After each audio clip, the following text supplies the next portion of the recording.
شیخ چلی جو پہلے زمانے میں یہ فارمی انڈے تو ہوتے نہیں تھے, دیسی انڈے ہوتے تھے, تو شیخ چلی کا جو سیٹ تھا نا, اس نے شیخ چلی کو ملازمت پہ رکھا ہوا تھا. تو اس نے کہا کہ یہ مرغیوں کے انڈوں کا ٹوکرا جو ہے نا, تو سر پہ رکھ کے میرے گھر پہنچا دے.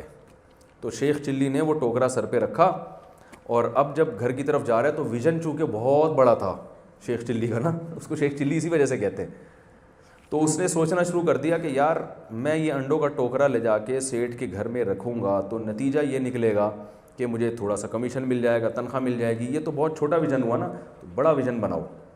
تو اس نے کیا کیا کہ ایسا کرتا ہوں, یہ ٹوکرا لے کے بھاگ جاتا ہوں, ٹھیک ہے نا. جب میں یہ ٹوکرا لے کے بھاگوں گا تو یہ انڈے ہیں, یہ انڈے میں رکھواؤں گا کہیں مرغیوں کے نیچے. جب یہ مرغیوں کے نیچے ہوں گے تو کم از کم 100 چوزے تو اس میں سے نکلیں گے, 100 میں 50 نر 50 تقریباً مادہ. تو میں پھر ان کو بڑا کروں گا, جب بڑے ہوں گے یہ تو پھر ان سے انڈے بچے پیدا ہوں گے.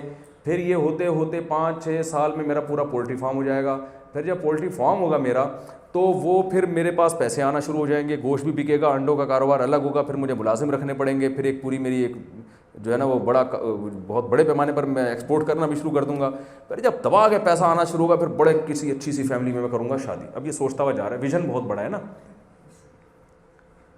تو میں جب شادی کروں گا تو پھر میرے بچے بھی ہوں گے, پھر میرا بڑا گھر ہوگا, پھر بچے تنگ بھی کریں گے ابو پیسے.